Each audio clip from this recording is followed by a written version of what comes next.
যারাই আসলে বাইকে তালা রাখা নিয়ে চিন্তিত আছেন যে কোথায় তালা রাখবেন, ওই কোনো সিচুয়েশন পাচ্ছেন না। যেমন N160 N250 বাইকে কিন্তু তালা রাখার মতো কোনো স্পেস নাই। দেখেন পিছনেও কিন্তু তালা রাখার জন্য কোনো স্পেস নাই, সাইডেও তালা রাখার জন্য কোনো স্পেস নাই। আমি তালাটা রাখি কই? এখন অনেকের কোশ্চেন করতে পারেন। আমি এতদিন তালাটা রাখতাম এই জায়গায়, পরে ওদিন আমি রিয়েলাইজ করতে পারছি যে তালাটা আমি এই জায়গায় যখন রাখছি তখন আমার দেখা যাচ্ছে অনেক সময় যদি আমি লং ট্যুরে যাই, যখন আমি চাঁদপুর গেছিলাম ওই টাইমে অনেক বাঙ্গা জায়গা দিয়ে যখন চালাচ্ছিলাম তখন এইখানে আপনার যে সাইড স্ট্যান্ডের সিগন্যালটা এটা মাঝে মাঝে উঠছিল আর বাইকটা বন্ধ হয়ে যাচ্ছিল। এই কারণে আমি সিচুয়েশন একটু আপডেট করার জন্য, যাতে এই প্রবলেমটা আমার না পড়তে হয়, ওটা থেকে পরিত্রাণ করার জন্য আমি তালা রাখার স্পেসিফিক একটা জায়গা আপনাদের এখন দেখাবো, যেটা আমি কালকে নিজেই আমার এলাকা থেকে করাইছি, এলাকার গ্যারেজ থেকে। সেটা হলো এই যে আপনারা এখন দেখতে পাচ্ছেন কিনা, এই স্থানটা আমি এই জায়গায় কালকে জ্বালাই করে লাগাইছি। অবশ্যই আমার এলাকা থেকে মিস্ত্রি থেকে আমি জ্বালাই করছি, নিজে জ্বালাই করি নাই। আপনারা নিজে জ্বালাই করতে যায়েন না, তাহলে দেখা যাচ্ছে হাতটা পুড়ে ফেলবেন বা অনেক সমস্যা করে ফেলবেন। এটা আসলে আমি কালকে আমার এলাকায় থেকে করাইছিলাম। এটা করতে আমার কাছ থেকে 100 টাকা নিছে, সব কিছু সহ, জ্বালাই টালাই সহ। আমি কালকে এটা খুইলা তারপরে করাইছিলাম। এটা আসলে না খুইলা করাইলে দেখা যাচ্ছে অনেক সময় অনেক প্রকার প্রবলেম হতে পারে বা অনেক সময় অনেক প্রকার সমস্যা হতে পারে, যেটা আসলে স্বাভাবিক। আপনারা বলতে পারেন কী সমস্যা হতে পারে, সেগুলো আমি বলতেছি। আসেন, এটা যদি আমি না খুলে করাইতাম, মানে ওইখান থেকে একবার না খুলে তাহলে আমি ডিরেক্ট করাইতাম, তাহলে কি সমস্যা হইতে পারে। আমি যদি এটা না খুলে করাইতাম, আমি যদি এটা এখানে রেখেই জ্বালাই করতাম বা আমি যদি এটা রেখেই এখানে কাজ করাইতাম, তাইলে যে প্রবলেমটা সবচেয়ে বেশি পড়তাম সেটা আগে আপনাদের বলে নেই। সে প্রবলেমটা হলো আমার এখান থেকে মনে হয় ওয়ারিংয়ে কোনো আপনার শর্ট সার্কিট হতো। আর শর্ট সার্কিট হওয়ার ফলে আমি যতটুকু বুঝতেছি যে আমার ওয়ারিংয়ে কোনো না কোনো আপনার একটা ইস্যুতে প্রবলেম হতো, বা দেখা যাচ্ছে সেন্সরের প্রবলেমের কারণে এখানে ইস্যুর কোনো না কোনো একটা লাইট জ্বলে থাকতো। এই কারণে আমি যে আপনার সাইডটা খুলে, মানে ওই সাইডটা যেখানে আমি এটা ইনস্টল করছি, বাম্পারটা খুলে তারপর আমি এটাতে ইনস্টল করলাম। এখন ক্র্যাশ গার্ড বা ক্র্যাশ বাম্পার অনেকে বলে, অনেক নামে চিনে থাকে। সো এখানে করার মুখ্য উদ্দেশ্য হলো আমার গাড়িটাতে, বিশেষ করে N160-তে এইখানে সারা আর আউটসাইড কোনো আপনার কোথাও বাম্পার লাগানোর সিস্টেম নাই, বা আউটসাইড কোথাও কখনো ক্র্যাশ গার্ড লাগানোর সিস্টেম নাই। এখন অন্য জায়গায় যেহেতু সিস্টেম নাই, সেহেতু আমি এই জায়গায় করলাম। আমার কাছে এটা ভালো ফেভারেবল মনে হয়েছে, এই কারণে আমি করছি। এখন আসেন, এরকম সিচুয়েশনে যারা আছেন, অনেকে দেখা যাচ্ছে আমার মতো সাইড স্ট্যান্ডে তালা রাখে। এটা আসলে কখনো রাখা উচিত না। আমি আপনার চাঁদপুর ট্যুরে এটা নিয়ে প্রচুর সাফার হয়েছি, কারণ চাঁদপুরে বাঙ্গা রাস্তা ছিল, আর বাঙ্গা রাস্তায় যখন যাচ্ছিলাম তখন একটু বাঙ্গার ভিতরে পড়লে বাইকের এখানে সাইড স্ট্যান্ড জ্বলে যায়, বাইকের হঠাৎ করে স্টার্টিং বন্ধ হয়ে যায়। আর দেখা যাচ্ছে আপনার বাঙ্গা রাস্তায় তো বেশি জোরে চালানো যায় না, অল্পতেই দেখা যায় আপনার সাইড স্ট্যান্ড বন্ধ হয়ে যায়। এদিকে দিয়ে পানি কেদায় ভরা, এদিক দিয়ে কীভাবে যাব? এই রাস্তাটা ভালো নেই, না হলে আমার ব্যাক করতে হবে। ব্যাক করি, ব্যাক। আর রাস্তার ভিতরে প্রচুর পরিমাণ কেদা, পানি। কালকে রাত্রে অবশ্য বৃষ্টি হয়েছে, এই কারণে আমি ওদিক গেলাম না। আমি এদিক দিয়ে যেদিকে আসছি এদিক দিয়ে যাব। আর আপনাদেরকে শেয়ার করি যে আমার এই সমস্যাটা আমি যখন পড়ছি তখন আমার কাছে মনে হয়েছে এই সমস্যাটা অতি সহজেই সলভিং করা যায়, বা অতি সহজে সলভিং করা দরকার।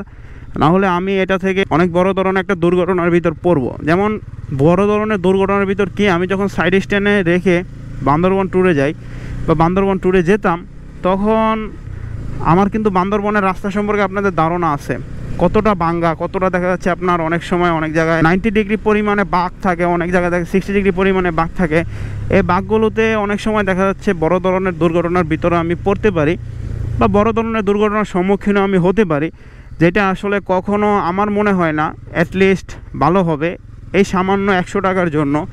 এখন অনেকে আসলে বলতে পারেন এটাতে অনেক কিছুই পাওয়া যায় তালা লাগানোর জন্য। যেমন আমি যখন এটাতে তালা লাগানোর কোনো সিস্টেম খুঁজতেছিলাম যে ওই জায়গায় আমি তালা লাগাবো না, অন্য কোনো জায়গায় তালা লাগানোর সিস্টেম তৈরি করা যায় কিনা, তখন অনেকে আমার বলছিল যে কোবিক্সের একটা জিনিস পাওয়া যায়, যে কোবিক্সের এরকম একটা আংটা সিস্টেম আপনার স্ক্রুর মাধ্যমে লাগায়। ওই কোবিক্সের আংটা সিস্টেম অনেকে বলছিল যে লাগানোর জন্য, কিন্তু আমি কোবিক্সের আংটা সিস্টেম আমি যখন কিনতে যাই মিরপুরে, তখন দেখি ওইটার প্রাইস আমার কাছ থেকে চাচ্ছে আপনার 550 টাকা। এখন 550 টাকা আমি হয়তো দাম দর করলে দুইটা 1000 টাকার ভিতর কিনতে পারতাম, কারণ আমার বাইকে দুইটা তালা, আপনারা অনেকে জানেন আগে থেকে দুইটা তালা সব বাইকে ইউজ করি, ডিস লক আর কি দুইটা ইউজ করি, কারণ অ্যালার্ম লক বা এই জিপিএস তথাকথিত এগুলোর উপরে আমার কোনো ভরসা নাই। এগুলো লাগাইলে হঠাৎ করে দেখা যায় আপনার বাইকের ওয়ারিংয়ের সমস্যা হয়, বাইকে অনেক নানাবিধ সমস্যার কারণে একটা লং ট্যুরে গেছি, বাইকটা বন্ধ হয়ে গেছে বা বাইকটা অনেক বড় ধরনের দুর্ঘটনার ভিতর পড়ে যায়, হঠাৎ করে স্টার্টিং বন্ধ হয়ে যায় বা ব্লা ব্লা ব্লা অনেক কিছুই হতে পারে। এই কারণে বলা চলে যে আমি এগুলো আসলে প্রেফার করি না জিপিএস লকগুলো। সো কোবিক্সের ওইটা আমি যখন কিনতে যাই, মানে ওইটাও এখানে আপনার আংটা সিস্টেমে নাটের মাধ্যমে টাইট দিয়ে লাগানো যায়। এটা যেমন একবারে অ্যাটাচ করে লাগাইছি জালার মাধ্যমে, মানে আজীবন গ্যারান্টি খুলবে না, কিন্তু ওইটা আপনি চাইলে আপনার এক বাইক থেকে আরেক বাইকে শিফট করতে পারবেন। ওইটা যাদের ভাই টাকা পয়সা আছে তারা লাগাতে পারেন, কিন্তু আমার অত টাকা পয়সা এই মুহূর্তে নাই, বা আমি অত টাকা পয়সা এই মুহূর্তে চাচ্ছি না খরচ করার জন্য। আমি চাচ্ছি একটু কস্ট কাটিং করে একটু কস্টটা মিনিমাইজ করার জন্য, যাতে আমার মনে হয় যে আমি যেই কাজটা করাইছি এই কাজটা করায় আমি নিজেও স্যাটিসফাই থাকতে পারি, বা আমার নিজের প্রতি কোনো যাতে ডিসস্যাটিসফ্যাকশন না চলে আসে যে আমি এই কাজটা এত টাকা দিয়ে কেন করাইলাম, এই কাজটা তো আরও কম টাকা দিয়ে করানো যেত, বা এই কাজটা চাইলে তো আমি আরও কম টাকা দিয়ে করাতে পারতাম, এমন কোনো সিচুয়েশন না চলে আসে। আমি চাচ্ছি আমি নিজেও স্যাটিসফ্যাকশন থাকার জন্য, যাতে আমার বাইকেরও একটা সৌন্দর্য লোক আছে, আমার বাইকেরও যাতে অত একটা ইনভেস্ট করতে না হয়। এখন বাইকের আপনি যে জিনিসই করাবেন, যে কোনো মডিফিকেশনে আপনার ইনভেস্টেড পর্যায়ে পড়ে। আপনি ইনভেস্ট না করলে বাইকের মডিফিকেশন সম্ভব না, আর ইনভেস্ট করলে পরবর্তীতে আপনার এটাও চিন্তা করতে হবে যে আমি এই বাইকটা পরবর্তী সেল করে সেই ইনভেস্টের থেকে কত পার্সেন্ট আমি লস করব। আমাদের বাংলাদেশে বাইক সেল করতে গেলে বর্তমানে আপনার সেকেন্ড হ্যান্ড মার্কেট এমন একটা জিনিস তারা করেছে যে প্রত্যেকটা বাইকের প্রাইস একদম মিনিমাইজ পর্যায়ে রেখেছে। এই কারণে আমরা প্রচুর পরিমাণে লসের সম্মুখীন হই, যে বাইকই কিনি না কেন। সব বাইক বিক্রি করার ক্ষেত্রেই দেখা যায় আপনার সেকেন্ড হ্যান্ড মার্কেটের ক্ষেত্রে আমরা প্রথম দ্বারস্থ হই, কারণ তাদের নামি দামি অনেক রেপুটেটেড সেকেন্ড হ্যান্ড মার্কেটের শপ আছে। এই জায়গায় সম্ভবত পুলিশ গাড়ি ধরতেছে, এটা আসলে ভালো বা এটা আসলে ভালো জিনিস, দেখি আমার ধরে কিনা। আমাদের দলে অবশ্য সব কিছু ঠিকঠাক আছে, সমস্যা হবে না আশা করি, কারণ যাদের সমস্যা হয় তারাই বলে যে পুলিশ দলে সমস্যা বা পুলিশ দলে ঝামেলা। এনে পুলিশ ধরতেছে, এটা ভালো করছে, কারণ এদিকে প্রচুর পরিমাণে পোলাপাইন আসলে আপনার হেলমেট ছাড়া বাইক চালায়। এটা আসলে পুলিশ ধরা অনেক দরকার এই রোডটায় আমি মনে করি। এখন আসেন, যারা এরকম সিচুয়েশনে ভুগতেছেন তাদের যদি একটু সামান্য বুদ্ধি খাটান, তাহলে অনেক জায়গায় আপনি পাবেন বাইকে তালা রাখার জন্য, বা অনেক জায়গায় আপনি বের করতে পারবেন বাইকে তালা রাখার জন্য। এখন আমি যখন এই সিচুয়েশনটায় ভুগতেছিলাম, তখন আমার 2-4টা ফ্রেন্ড সার্কেলের লগে আমি আলোচনা করছি এলাকাতে, যাদের সাথে আমি রেগুলার আর কি আড্ডা টাড্ডা দিই, তাদের সবারই বাইক আছে। তারা অনেকে আমার একটা জিনিস বলছে যে ভাই তুই চাইলে সিটের নিচে তালাটা রাখতে পারোস। এখন ভাই দেখেন, সিটের নিচে আমি তালা রাখবো, সিটের নিচে তালাটা কখন বের করব, তালাটা কখন আমি লাগাবো, তারপর আবার আসবো, আইসা তালাটা সিট খুইলে আবার ভিতরে লাগাও, অনেক ঝামেলা। সিটের নিচে তালাটা রাখা আমার মনে হয় অনেক ঝামেলা। অনেকে দেখি আসলে সিটের নিচে তালাটা রাখে, মানে গাড়ির যে সিটের উপর আপনি বসে থাকেন সেই সিটের নিচে তালাটা রাখে। এটা আসলে আমার মনে হয় না এটা রাখা উচিত, বা এটা রাখা আমার মনে হয় না বেটার, কারণ সিটের নিচে তালাটা রাখলে আপনি অনেক অনেক অনেক অনেক দিক থেকে আনবেনিফিট হবেন। এখন আনবেনিফিট কেন হবেন? কারণ সিটের নিচে আপনার ওইরকম কোনো স্পেস নাই যেখানে তালা রাখা যায়। দেখা যাচ্ছে আপনি তালা রাখবেন, তালা বের করবেন, আপনার স্পেস থাকলেও আপনি এই কাজটা করতেছেন, তারপরে দেখা যাচ্ছে হঠাৎ করে একদিন আপনি দেখেন আপনার তালার কারণে একটা তার ছিঁড়ে গেল টান লেগে, বা দেখা গেল কোনো সমস্যা হইলো, যে সমস্যাটা আপনি সলভিং করতে পারতেছেন না, বা অনেক কারণেই তালাটা দেখা যায় সিটের নিচে আমি রাখাটা প্রেফার করি না। কারণ আপনি সিটটা প্রতিবারই কি খুলবেন যখন আপনি বাইকটা পার্কিং করবেন, বা যখন আপনি বাইকটা আসলে রাখবেন, তখন কি প্রতিবারই তালাটা বাইর করার জন্য আপনি সিটটা খুলবেন? এটা আসলে কারো কাছে মনে হয় না ভালো হবে। বা আপনি এক জায়গায় গেলেন, একটা রেপুটেটেড জায়গায় আপনি গেলেন, যেখানে আপনি দাওয়াত খেতে গেলেন, ওইখানে যদি আপনি সিটটা খুলে তালাটা বের করেন, মানুষ কি বলবে? একটা খেয়াদ আইছে এরকম আর কি কথায় উচ্চারণ করবে, বা এরকম একটা কথায় আর কি আমাদের বাংলাদেশের মানুষের মুখে সবার আগেই চলে আসবে যে তালা রাখার আর কোনো জায়গা পাইলি না, এই জায়গায় রাখলি। এখন অনেক বাইকে আসলে এমন সমস্যাগুলো হয়। আমি সুজুকির বাইক যখন চালাইছি তখন এরকম সমস্যাই নেই, বা এরকম সমস্যা দেখি নাই, কারণ সুজুকির বাইকগুলোতে এরকম সমস্যা ছিলই না। সুজুকির বাইকগুলোতে আপনার সাইডে অনেক অনেক জায়গায় তালা রাখার মতো জায়গা আছে। আর আমার একটা সমস্যা হয়েছে কি, আমি এটার সাইডে বাজাজ পালসার একটা সারি গার্ড দিছিল, সেই সারি গার্ডটা আমি নিজেই খুলে ফেলছি।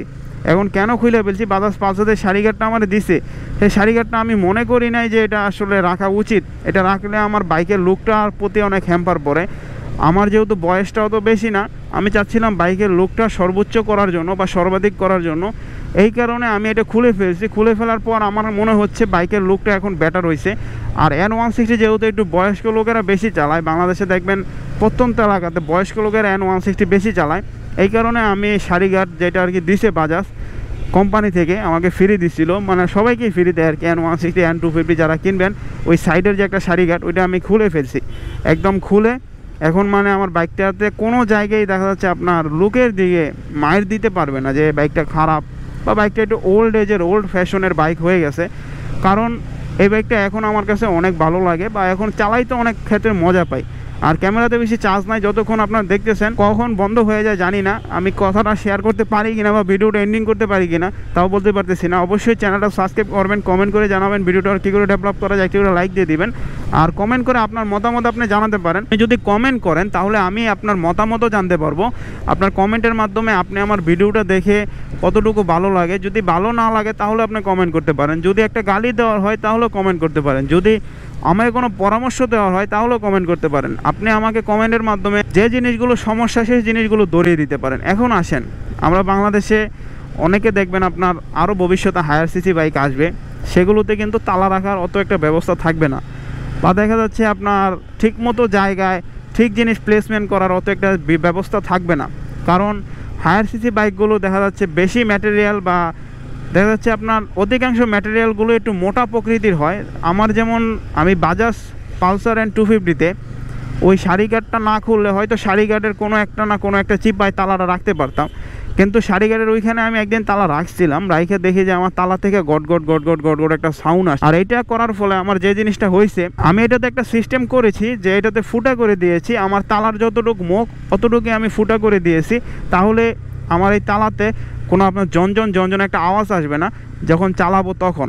এটা আমি কোনখান থেকে দেখছি, যখন আমি কোবিক্স কিনতে গেছিলাম, মানে কোবিক্সের ওই তালা রাখার জিনিসটা কিনতে গেছিলাম, তখন আমি দেখলাম যে কোবিক্সের ওই তালা রাখার জিনিসে কিন্তু আপনার এরকম একটা ফুটা আছে, তালার যে ফুটাটা ওই ফুটাটার অংশটুকু। তখন আমি ওই জায়গায় জিজ্ঞেস করে ওনাদের থেকে বুঝতে পারছি যে কোবিক্সের ওই ফুটাটা করছে যাতে তালা রাস্তার ভিতর দিয়ে চলার সময় কোনো ঝনঝন আওয়াজ না হয়। এখন তালা রাস্তার ভিতর দিয়ে যদি যখন চলেন আপনার বাইক চালান, তখন যদি একটা ঝনঝন আওয়াজ হয় তখন আপনার কাছেও কিন্তু ভালো লাগবে না। এই কারণে আমার মনে হচ্ছে তালাটা যখন রাস্তার ভিতর দিয়ে চালাবেন তখন ঝনঝন আওয়াজ করা কারোর জন্যই ভালো না বা আমার জন্য ভালো না। সো আমি বলা চলে কোবিক্স থেকে মোটামুটি একটু কপি করে নিছি, যেহেতু বাঙালি সেহেতু বাঙালি তো কপি করার ভিতরে এক্সপার্ট, এটা আপনি আমি সকলেই বলতে পারি। আমরা কিন্তু কপি করার ভিতরে সবচেয়ে এক্সপার্ট। আমরা একটা জিনিস অতি সহজে কপি করতে পারি, যেটা আসলে বিশ্বের কোনো দেশের মানুষ পারে কি না সেটা জানি না। আপনি আপনার প্র্যাকটিক্যাল লাইফে এরকম কপি কী কী ক্ষেত্রে করছেন সেটাও আপনি কমেন্ট করতে পারেন, বা আপনার লাইফে এরকম কপি করে থাকলে সেটাও আপনি কমেন্ট করে জানাতে পারেন যে ভাই আমি এই স্পেসিফিক জিনিসটা কপি করছি বা এই জিনিসটা আমি কপি করার মাধ্যমে অর্জন করছি। দেখেন, আমরা যদি কবিক্সটা কিনি বা আমি যদি কবিক্সটা কিনি তাহলে আমার 1000 টাকা লাগতো, আর আমার 100 টাকার ভিতরে সলভিং হয়ে গেছে। এখন অনেকে বলতে পারেন এতটুকু বেটার পারফরমেন্স দিবে, এখন বেটার পারফরমেন্স দিবে এটা আর ভেঙে যাবে না এতটুকু আমি বলতে পারি, বা এটা এখানে লাগাইছি এটার ক্ষেত্রে কখনো আমি এখান থেকে আনবেনিফিট হব না, বা এখান থেকে কখনো আমি দেখা যাচ্ছে যে আপনার নন বেনিফিট দেখা যাচ্ছে এটা ভেঙে যাবে, এটা হারায় যাবে, এটা থেকে তালা খুলে পড়ে যাবে, এরকম সিচুয়েশন পড়বো না। কারণ এটা একদম জ্বালাই করে লাগানো। আর জ্বালাই সম্পর্কে যারা আইডিয়া রাখেন তারা জানেন যে জ্বালাইটা কত শক্ত, জ্বালাই যদি খুলেই যায়। এখন বাইকের বা গাড়ির অনেক পার্ট আছে যেগুলো জ্বালাইয়ের মাধ্যমে লাগানো, সেগুলো আসলে খুলে যাবে। এই যে দেখেন মিরপুরে কালসি যে ব্রিজটা, এই ব্রিজের ভিতরে অটো চলে আসে, এই কারণে এই ব্রিজে অ্যাক্সিডেন্টগুলো হয়। আসলে ঈদের পরবর্তীতে একটা গুরুতর অ্যাক্সিডেন্ট হয়েছে, যেটা আমি আপনাদেরকে একটা ভিডিওতে এক্সপ্লেন করছি, আপনারা অবশ্যই এই ভিডিওটা দেখবেন। এখন আমাদের বাংলাদেশের পরিপ্রেক্ষিতে আপনি কোথাও যদি তালা না মেরে বাইক কিন্তু রাখা যায় না। আপনি অনেক জায়গায় যাবেন দেখবেন তালা অনেকে না মেরেই রেখে চলে যায় বাইক, এটা আসলে রাখা উচিত না। যেমন আমি ওদিন আমার সামনে আমাদের ওইখানে একটা আপনার দোকান আছে, সেটা হলো বিএফসি, আপনার কেএফসির নকল করছে বিএফসি। সো বিএফসি যখন আমি খাইতে গেলাম, আমার 2-3টা ফ্রেন্ড সার্কেল আসছিল ঈদের পর আর কি, রোজার ঈদের পরের কথা বলতেছি। সো ওই টাইমে আমার ফ্রেন্ড সার্কেলের সাথে আমি বিএফসিতে বসলাম, বসার পর নিচে দেখি এক লোক আমার বাইকের পাশেই, তার মনে হয় বাইকটা রাখা ছিল 1-2টা বাইকের সাথে, বা আমার বাইকটার পাশেই হতে পারে। ওই লোকের বাইকটা নিচে উনি আইসা কান্নাকাটি করতেছে, ওনার বাইকটা নাই। পরবর্তীতে ওনারা জিজ্ঞেস করে আমি যতটুকু বুঝতে পারি যে উনি আসলে ওনার বাইকে কোনো লক সিস্টেম ইউজ করে নাই, ওনার বাইকে নাকি জিপিএস আছে, জিপিএস থাকার কারণে উনি আসলে কোনো লক সিস্টেম ইউজ করে না, বা উনি লক সিস্টেম প্রতি ইচ্ছুক না। এখন ওনার বাইকে জিপিএস আছে, আমি বলছি ভাই জিপিএস আপনি ঢোকেন, পরবর্তীতে উনি যখন ডিপিএসে ঢুকবে তখন দেখে জিপিএসের এফসি চালু হচ্ছে না। পরবর্তীতে উনি জিপিএসের যে কোম্পানি ওনাদের ফোন দেয়, ফোনও ধরে না, ফোন ঢোকে না, এরকম অনেক সিচুয়েশন আছে। ওইটা আমি জিপিএসের একটা ভিডিও তৈরি করব যে জিপিএস কোম্পানিগুলো বাংলাদেশে কী করে ধোঁকাবাজি করে, ওইটা নিয়ে আমি একটা ভিডিও তৈরি করব, ডেডিকেটেড ভিডিও। অবশ্যই ভিডিওটা চান কি না তাহলে কমেন্ট করে জানাবেন। আপনারা কমেন্ট করলে আমি অনেক কিছুই জানতে পারি, আর কমেন্ট না করলে আমি অনেক কিছু জানতে পারি না বা আমি অনেক কিছু বুঝতে পারি না।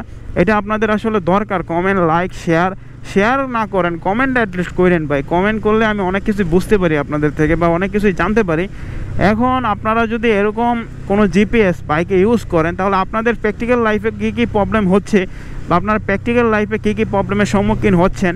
দেখা যাচ্ছে অনেকে জিপিএস ইউজ করলে তালা মারে না বাইকে।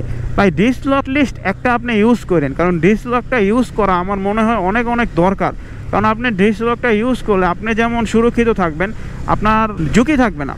এখন অনেকে বলতে পারেন ডিসলক তো ভাই কেটে নেওয়া যায়। ভাই ডিসলক কাটা যায় ঠিক আছে, কিন্তু আপনার ডিসলকটা কাটতে গেলে আপনি যদি জনসম্মুখ জায়গায় রাখেন, দেখা যাচ্ছে আপনি একটা মার্কেটের নিচে রাখলেন, সেই মার্কেটের লোক ওঠানামা করে প্রতিনিয়ত, সেখানে যদি ডিসলক কেউ কাটতে যায় অ্যাসিড দিয়ে বা গলাতে যায়, আপনি অ্যাসিড প্রুফ ডিসলকগুলো কিনেন, তাহলে দেখবেন সেইখানে মানুষ এসেই তার দইরা উত্তম মাধ্যম দিয়া হোতায় ফেলবে বা মানুষ এসেই উত্তম মাধ্যম দিবে। এটা আসলে আমি বাংলাদেশে হিসেবে এতটুকু বিশ্বাস করতে পারি যে আমাদের বাংলাদেশের মানুষ আর যাই পারুক আর না পারুক মানুষের পিটাইতে পারে। ভাই কোনো একটা সমস্যা হয়েছে, আপনার সামান্য রাস্তাঘাটে একটা মোবাইল চুরি হয়েছে, আপনার কিছু বলতে হবে না, আপনার আগেই দেখবেন অন্য মানুষের পিটায় সেই লোকটার হোতায় ফেলছে। এখন কীভাবে এটা আমি বলতেছি, আমার ফ্রেন্ডের রিসেন্ট টাইমে উত্তরাতে একটা ফোন তার কাছ থেকে নিয়ে দৌড় দেয় ছিনতাইকারী, পরে ও আর কি দৌড়ে এসে ছিনতাইকারীটারে ধরে আমারে ফোন দেয়। আমি আস্তে আস্তে আইসা দেখি যে ওরে ওই ছিনতাইকারীর হোতায় লাইছে মাইরা। এখন ওই ছিনতাইকারী মাইরা হোতায় ফেলছে, তারপর দেখি ওইটার আসলে আমি দেখলাম যে শ্বাস প্রশ্বাস চলাচল করে কিনা, যদি মারা যায় তাহলে যার মোবাইল নিছে উনি তো ফাঁসবেই, দেখা যাচ্ছে ওনার আরও গুরুতর অনেক সিচুয়েশনে পড়ে যেতে পারে। এই কারণে আগে আমি আইসা দেখছি যে ওনার ঠিকমতো পালস টালস কাজ করতেছি না, পরে দেখি ঠিকমতো পালস টালস কাজ করতেছে, আর কোনো সমস্যা হচ্ছে না। এই কারণে আমি ওরে বললাম যে যা হয়েছে পুলিশ স্টেশন যাই। পুলিশ স্টেশন নিয়ে একটা কথা আপনাদেরকে এর আগে আমি শেয়ার করছি কোনো একটা ভিডিওতে, তারপর পুলিশ স্টেশন নিয়ে একটা মজার ঘটনা, চাইলে আপনারা ওই ভিডিওটা দেখতে পারেন যে পুলিশ স্টেশনে আর খুঁজে পাই নাই। এই কারণে আমরা মানুষের হাতে তুলে দিয়ে আমরা নিজেরা ওইখান থেকে মানে পগার পান নিছি বা আমরা নিজেরা ওইখান থেকে চলে আসছি, আর আমরা বেশি কিছু করি নাই বা বেশি কিছু আসলে আমরা করার চেষ্টা করি নাই।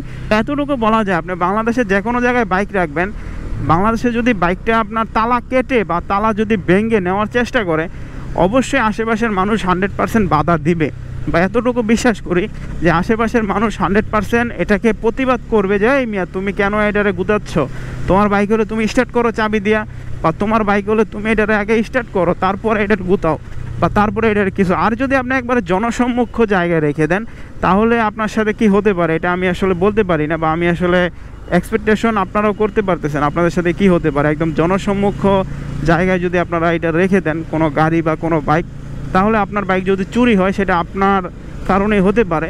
তারপর আপনি যদি ডিসলক লাগান, অনেক সময় দেখা যায় আপনার বাংলাদেশে অনেক চোরের কাছে আপনার ওরকম অ্যাসিড প্রুফ জিনিসপত্র থাকে না, এই কারণে তারা আসলে অ্যাসিড প্রুফের ক্ষেত্রে বা অ্যাসিড প্রুফ লকগুলো বা তালাগুলো অতি সহজে ভাঙতে পারে না, বা তালাগুলো আসলে অতি সহজে কিছু করতে পারে না। এই কারণে বলা চলে আপনারা যেই জায়গায় বাইক রাখবেন চেষ্টা করবেন একটু কাঙ্ক্ষিত একটা পর্যায়ে বাইক রাখার জন্য, যেই পর্যায়ে মানুষ মোটামুটি চলাচল করে, বা আপনি তালা ইউজ করলেও মোটামুটি চেষ্টা করবেন অ্যাসিড প্রুফ লকগুলো কেনার জন্য, তাহলে আপনার হয়তো কোনো সমস্যা হবে না বা আপনি কোনো সমস্যার ভিতরে পড়বেন না। এখন আমাদের বাংলাদেশের পরিপ্রেক্ষিতে যারা আছেন এরকম বাইক চালান বা যারা আসলে এরকম বাইক নিয়ে ট্যুর ট্রাভেল করেন, তাদের ক্ষেত্রে চাইলে আপনারা এরকম একটা জিনিস আপনার বাইকে মডিফিকেশন করে নিতে পারেন, যেমনটা আমি করলাম। আবার না চাইলে আপনাদের মতামত অনুসারে আপনারা মডিফিকেশন করতে পারেন যেমনটা আপনারা চান। তো থ্যাংক ইউ ফর ওয়াচিং। সম্পূর্ণ ভিডিওটা দেখার জন্য অনেক অনেক ধন্যবাদ। ব্যাটারিতে চার্জ আছে অলমোস্ট 5%। এখন ভিডিওটা আমার শেষ করতে হবে, কারণ ভিডিওটা এখন যদি শেষ না করি তাইলে আমার ভিডিওটা এখানে বন্ধ হয়ে যাবে বা এখানে এন্ডিং হয়ে যাবে। তো থ্যাংক ইউ ফর ওয়াচিং। সম্পূর্ণ ভিডিওটা দেখার জন্য অনেক অনেক ধন্যবাদ। অবশ্যই চ্যানেলে নতুন হয়ে থাকলে চ্যানেলটা সাবস্ক্রাইব করবেন, কমেন্ট করে জানাবেন ভিডিওটা কী করে ডেভেলপ করা যায়, একটি করে লাইক দিয়ে দিবেন। আর কিছু বলার নাই, আপনারা লাইক কমেন্ট শেয়ার এগুলো অনেক কম করেন, এগুলো করেন বা এগুলো করলে একটা ক্রিয়েটর সাস্টেন করার জন্য অনেক গুরুত্বপূর্ণ, বা একটা ক্রিয়েটর সাস্টেন করতে পারে এগুলোর মাধ্যমে। তো থ্যাংক ইউ ফর ওয়াচিং।